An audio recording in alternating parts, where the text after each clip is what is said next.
How's everybody doing? Hope everybody's staying safe, practicing social distancing so we can get over this. Abdu Romero, I'm the executive chef here at Slate. I'll be teaching you guys how to make a traditional chicken piccata along with some parmesan risotto. And to my right here is my good friend and partner. And thanks to Visit Cambria for making this happen virtually.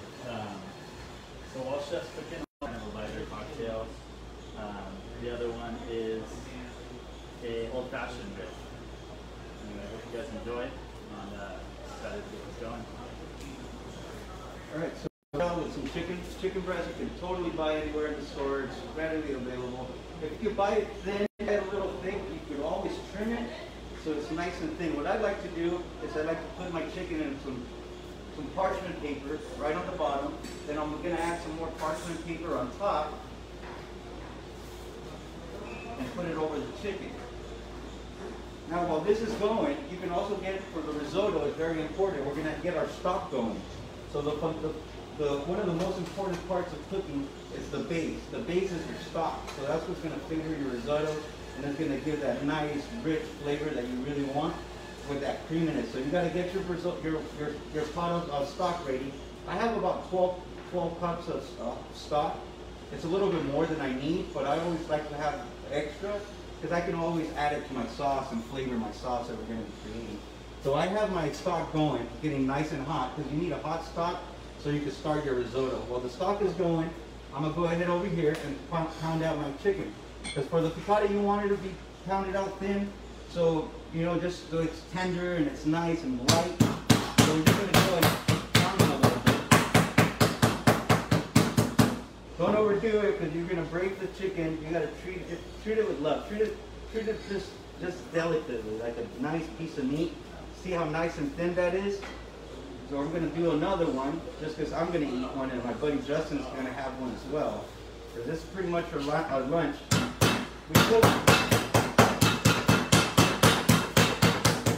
We just finished cooking about 2,100 meals, so we're hungry. All right, so now that the chicken's ready, nice and pounded out, I'm going to make a mixture. We're going to season it with a little bit of flour. I'm going to add a little bit of garlic powder, all really well in your bowl. So a little flour, about a cup of flour, a tablespoon of garlic powder, 2 tablespoons of salt. And then when we're ready to cook the chicken's just going to be nicely laid in here, and then we're going to fry it. But first we're going to get started with our risotto. So we're going to need a nice hot pan, plenty of oil. We're going to need an onion, about half an onion. And you want it fairly nicely small diced. Almost the same size as your rice, right? And you really want the onion in there because that's what's going to give it flavor, and it's going to make it taste really, really good. And it's just going to give it body. Risotto takes about 30 minutes to cook, so it's one of the first things that I want to get started.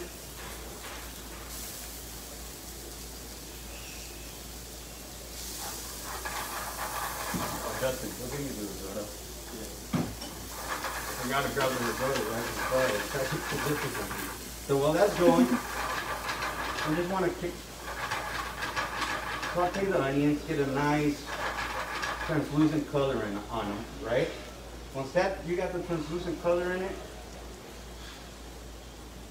we add about a tablespoon of garlic. So we got half an onion in here, a tablespoon of garlic. And we're just going to get it nice and translucent. And as you can see, my stock is boiling, so I'm going to go ahead and turn off my stock. It's nice and hot. So this is made out of chicken stock, so it's made out of chicken bones. You can make yours out of vegetable stock, whatever trimmings of vegetables that you don't need, such as those little pieces of onion, some stems of parsley. You could go ahead and make a vegetable stock. So this dish could be completely vegetarian. So I'm going to add to that pot about a cup of risotto. And I like to fry my risotto a little bit. A little fry on the risotto, it just gives it a little nice and toasty flavor. So I went ahead and added about a cup in there. And then we're gonna let that fry, almost like Mexican rice. You know, when your grandmother goes and fries it in the pan and gets that nice color on it. We're gonna do the same technique with the risotto. And as you can see, there's plenty of onions in here. There's a lot of onions, because it's just gonna give it that sweetness that it needs. And always season as you go. So add a little bit of salt to that. I'm gonna turn on the heat just a little bit more. So after a minute or so, we're gonna start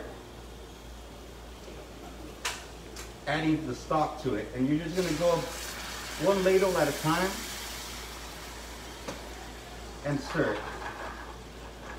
And then it's gonna soak up all that stock, and then you're just gonna keep stirring and stirring and stirring. And while this is going on, you could go ahead and get a cocktail started, or you could go back and, you know, take a little break or whatnot. But at this point, I would just go ahead and start my cocktail and just keep an eye on your risotto, and then just add stock and stir, and go work on the cocktail. So Justyn here is going to go and get started with his cocktail right now while his risotto is going. Alright guys, we're going to start. The first cocktail we're doing today is called the California Spritz Amaro Angelina, which is made at Ventura Spirits in Ventura, a couple miles away from Camarillo. One of my favorite Amaros. It's bitter, made mainly with oranges and other citrus and some other kind of earthy bitter roots, right? So it kind of takes place at Campari or Aperol, and another cocktail that I love called the Aperol Spritz. What we did with that one, I took it and infused it with strawberries. It's something you can do. You just, again, while you're kind of prepping for your cooking or your day, set aside some strawberries and some Amaro, pour it in a little, you know, mason jar even will work. Let it sit for a few hours and infuse to your liking, right? These are nice little strawberry hints. And for this one, we're just going to do 2 ounces. I always measure the cocktails just for consistency. If I make something I really like, I want to know approximately how much I put in there, right? And then we're going to go ahead and add the ice.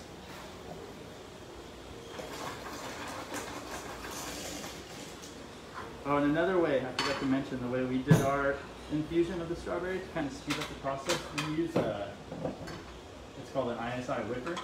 Nitrogen gas kind of infuses everything, you know, the pressure pushes everything into those strawberries. Does something where it might take about 4 hours to infuse strawberries. This will speed it up to minutes. It's a nice way to kind of speed up the process when you're, you know, here we're doing high volume. That's how we do all of our infusions. From there, so now we have our spirit, low ABV, it's about 23%, so this is something you can sip on hot days when you plan on having more than one cocktail, or while you're cooking. Kind of takes the place of a glass of wine. And then we're going to go ahead and add some bubbly. We're doing a nice brut. And you just do about 4 ounces of that one, or to your liking. We like to do about 4 here. You're going to finish this off with a little bit of club soda, sparkling water. Just a splash, that's the way I like it. Just add a little bit more bubbles. Super simple cocktail you can build at home in the glass. Don't need to shake it. Give it a little stir just to mix it. And you're pretty much good, but we're going to go ahead and add a little garnish to this guy. The orange kind of brings up the citrus that's in that Amaro. Just give it a little peel. And then what we're doing here is just expressing the orange oils inside of the cocktail. And then you just give it a little twist and throw it inside. And because we infused it with strawberry, we're going to go ahead and throw a little strawberry on top. And that one is something you can sip on all day. Kind of reminiscent of one of my favorite cocktails before. That one's... And that man loves his spritzers, let me tell you. One of my favorite cocktails. I think it's rivaling my other. This one might be my favorite right now. It's another one we make in-house. We're selling these to go, actually. It's called I Miss My Friends. We all. But it's a riff. This one's a riff on a margarita. And how do you, Justyn, how do you plan for some of these cocktails? Oh man, started out doing a lot of vodka, and we started first with our, do you mean during quarantine time, Or just in general? Yeah. All in general, it's kind of, you know, the first menu I did here at Slate was kind of more what I liked. Me and the bar staff kind of enjoyed, so more spirit-forward cocktails. And then you see what people are really enjoying, whether it's more citrus-forward or Vince, the owner, really loves his kamikazes and lemon drops. Those are some of his favorites. So, and cosmopolitans. So I kind of tried to find a riff in between, something kind of fruity and citrus-forward, and something that I prefer. You know, a more spirit-forward cocktail, and I think we've done pretty good with that. But tracking sales, kind of seeing what people really like, Yeah. and then adding those kind of cocktails to the menu. And it's asked, how do we get a? Oh, on slatebistro.com, you have our full menu on there. It's updated daily, I believe, so, you know, with the counts of what we have. But I have this one. They're $12 individually, and they're 10-ounce cocktails. They serve about 2.5, just poured over ice, and it's good to go. But this is one of 8 cocktails. We also offer a mix and match package. You can choose 4, and it brings the price down to $40, so $10 per basically double cocktail. Perfect. Yeah. So I wanted to show you guys something real quick. So the beautiful thing of risotto, why it's known, is how creamy it is. You know, and it's not creamy because you add cheese. Yes, we add cheese a little bit at the end, but the natural starches of the rice makes it creamy. Right now it's about halfway there, and as you can see, if you zoom into the camera on the risotto, it already looks creamy. All the natural starches of the rice are starting to come out. All the flavor of the stock is just trying to smell and just fill the air with it. And then that's the process of making risotto. Is as it soaks up the stock, you add a little bit more, and you just keep cooking it till you get an al dente. Al dente means to a bite, you know, to the bite. It's a little under. The Italians really like it that way, and it's delicious. If you want your rice a little bit more on the softer side, you can cook it a little longer. And there's no wrong in cooking, really, you know. But that's where we're going on this risotto right now, and we'll go back to that next delicious drink Justyn's got arranged for us. All right. Yeah. So like this one, like I said, is kind of that starter, that daytime cocktail. This next one, also made with a gin from Ventura Spirits. All locally sourced produce, citrus mainly. A lot of, I think there's bay leaf, there's all kinds, purple sage, sagebrush, yerba sante, super good gin, one of my favorites, pretty floral. Again, a lot of local influence there. And the cool thing about these guys, they're actually, the reason I use it is it's a good product, number one, but they're also doing a lot to help during the pandemic. They've completely switched over their distillery to making hand sanitizers, and the first, I think, couple thousand they gave up to UPS and frontline workers, firefighters, stuff like that. So good product and good guys. You can also pick up their products at I think they're open 1 to 5, 6 days a week, and then they're delivering all through the state.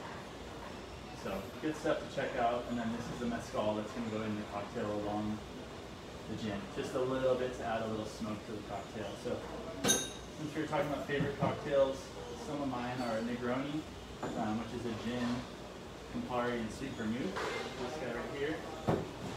And then Old Fashioned, which is normally made with whiskey, bitters, and sugar. We're going to kind of switch it up a little bit today and do a little bit of a riff in between. So, to start, actually, I have a lavender syrup. Nicely. So when I make our syrups here in the house, we always, if you can't, I do them without heat to avoid evaporation, again for consistency. That's why I measure all the spirits when I make the cocktails. So this guy, just get some hot water, warm water, let the lavender, freshly picked lavender is what we use, and steep it in there for a little while. And then I do a ratio of 1 to 1 sugar to lavender infused water. Blend it up or stir it up, whatever you like, just to get a little hint of that lavender, right? So when you're building a cocktail, especially here, I mean, at home it's a little different. If it goes stronger, it's no big deal. Okay. I always start with dumping out 3 ounces of gin. Here, actually, cocktail for me one time. It became one of my favorites. That's what we're going to go with today. So this is a lavender simple syrup to start. 1/2 ounce of that. 1/2 ounce of Pepperoni Antica. It's an Italian sweet vermouth. Looking good.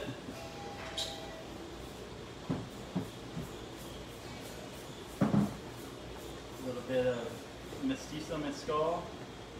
Mezcal, I'm a huge fan of it. This one's a little untraditional. It's aged. Most mezcals are not aged.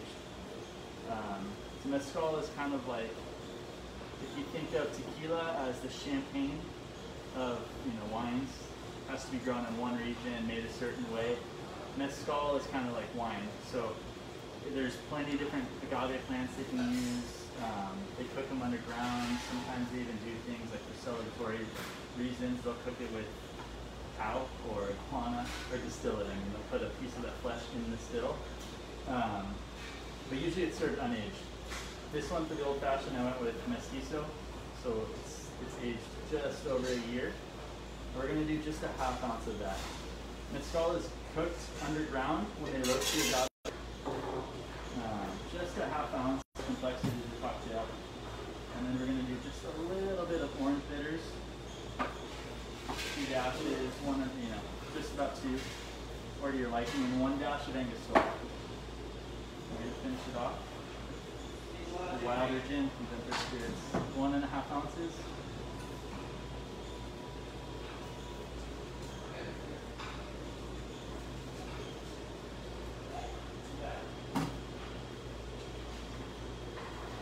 There's the components. Now this cocktail is stirred, but we're serving it over ice. So you don't want to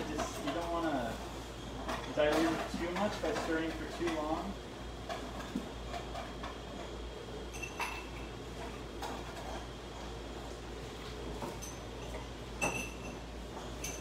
Because we are going to strain it over some fresh ice.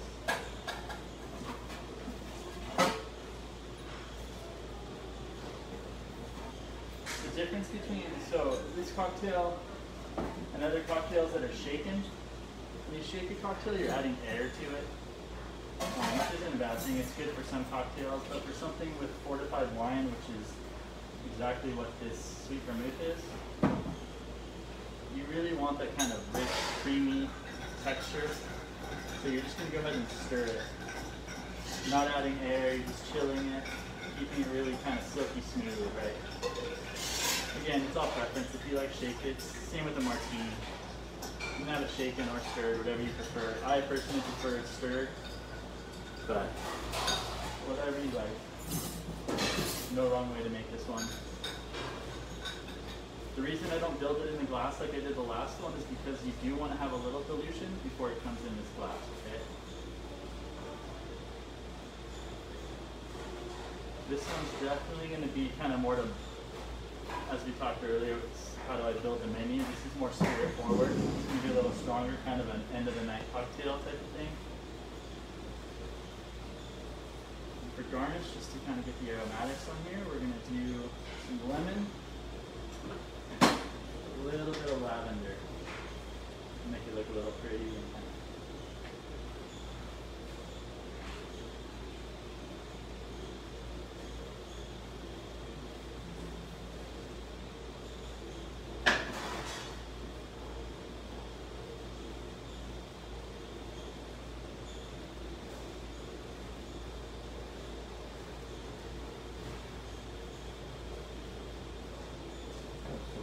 So the garnish, when you're doing a cocktail, you don't want to just throw garnish on there just for the sake of it. You always, or at least I always wanted to add something to the cocktail, which is why in this one we did orange and strawberry. It ties in exactly what was in that cocktail. This one we have lemon and lavender. The citrus kind of just brightens up that cocktail because it is a booze forward. And the lavender's in the start, so it just accentuates what you got going on there. Can you put that one next to it just so people can get a nice little look at both of these awesome cocktails? And then I'll have you just say the names of the cocktails one more time. Ooh, I don't have a name for this one. Justyn's favorite. Justyn's favorite. Justin's favorite. And this one is the California Spritz. Again, the Spritz is essentially, Aperol Spritz is probably the most popular cocktail coming out of Italy. It's usually like a champagne cocktail as a Spritz. So It's gonna go perfect with this dish over the yeah, exactly. It's nice and creamy. The chicken's gonna be nice and light. So for the chicks, so we're gonna jump into the chicken real quick. So if we see at the risotto, it's almost there. You could see that how creamy it is, how beautiful it's looking. It's turning out great. While that's going on, we can go ahead and start our chicken. For our chicken piccata, we're gonna need some capers, garlic, lemon juice, parsley, white wine, and a little flour and butter. That's it. I like to add a little pepperoncinis to it. My Enrique taught me how to do that. I needed to say that, or else he said it was going to give me stuff about it. I can't cuss on that. So sorry. All right. So when you're gonna cook this, you want it nice and warm, not hot all the way, but you want to add plenty of oil to it because you're basically frying the chicken. So you want a nice crispy top. So we're gonna drop our chicken breast into the flour. And once again, don't be afraid. You want the pan to be hot. Not too hot where it's smoking, but hot enough to sizzle a little. Okay, so now that your chicken's nice and floured, right? All the excess, you kind of pat it off. And then we're gonna lay it on the pan. It doesn't have to be extremely hot because it's not one of those that we want a really big sear on it. And while that's going on, we're going to season it again, just very lightly. Always season as you go. The risotto is pretty much almost there. And you can see it. You can see the rice kind of puffed up a little bit. It's nice and creamy. It's pretty much almost ready to go. You could serve it like that if you like. But I always like to add a little bit of parmesan cheese to it. And then I like to add a little bit of butter to finish it off. It's really just gonna make some magic happen, really. It is gonna create it. And then at this point, I'll just turn off the heat and let the cheese and the butter just kind of melt away, and it's almost like mac and cheese, the Italian mac and cheese, basically. You know, it's nice, creamy, it's just beautiful, silky. I mean, I don't know what other way I can describe it, but it's simple. And that's what you want. So now that you can set aside, turn the heat off, just make sure you whip it so all the butter and the cheese incorporate into it. I'm going to flip the chicken on the other side.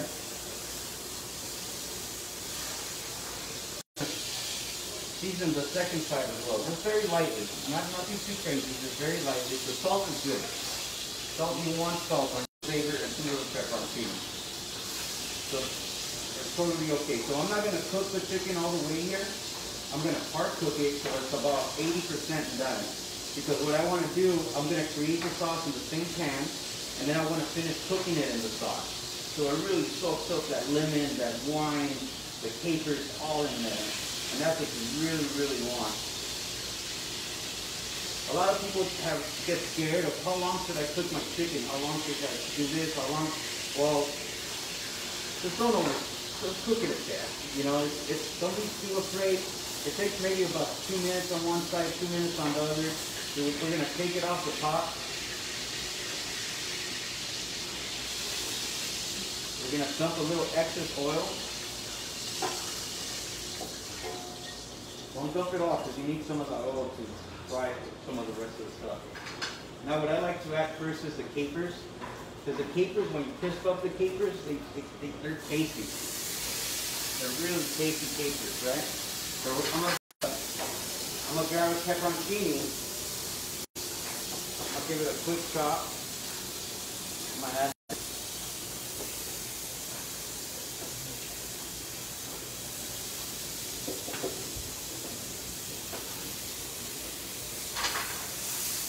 I'm gonna add a little touch of garlic. Look how it smells already. Get that lemony smell to it. Perfect. And then we've got a quick fry.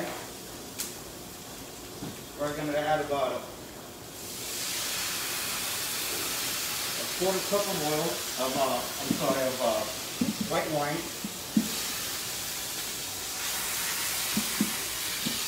We're going to add just a touch of chicken stock. And what we're creating here is a sauce. All the little brownies that the chicken left is getting sucked into the sauce with all the wine and the stock. And as you see it, there's already a sauce forming. At this point, I'm going to get a lemon. I'm going to squeeze a lemon in here.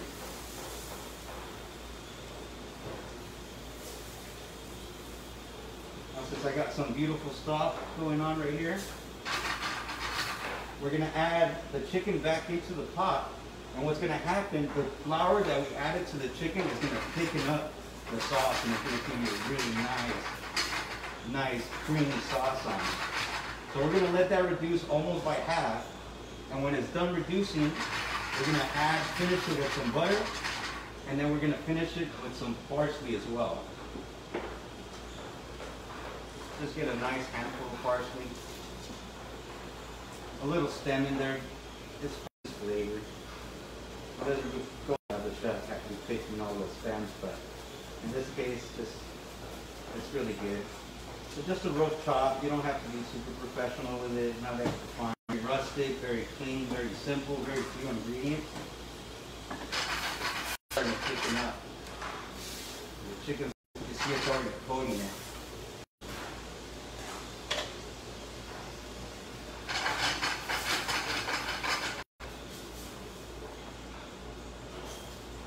And you can see it's almost like I added cream to it, but there's no cream in here. We're just using the sauce. We're emulsifying it. By me stirring the pot and stirring the butter in here, instead of getting an oily sauce, I'm getting a nice, creamy, smooth, and silky sauce. There's no cream on a chicken piccata. If you go to a restaurant and they add cream to it, that's not a chicken piccata. The reason that they add cream is for it not to break. And I'm going to finish it with some fresh parsley.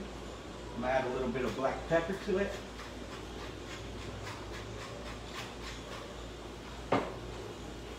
We're going to give it another stir.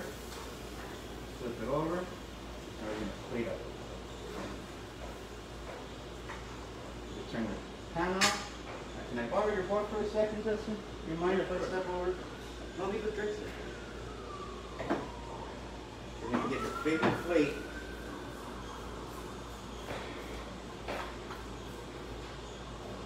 We're going to get that nice, rich, creamy risotto that we just made.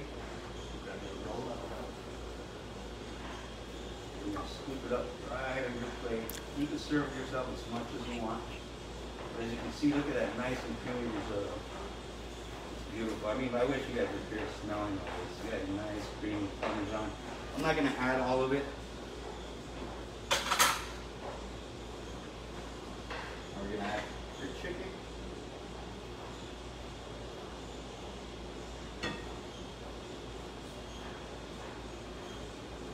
And your sauce.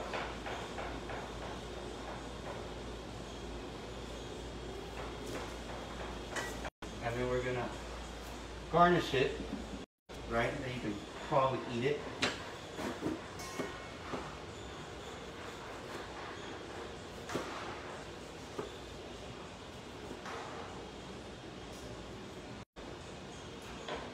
The beautiful California Spritzer and Justyn's favorite. Both of you, thank you so much for this. Enjoyed it. Thank you all for tuning in, and here's the cocktails. Please remember to support local business, support if you can this chicken piccata and some of these cocktails. All right, everyone have a great evening. Thank you once again, and thanks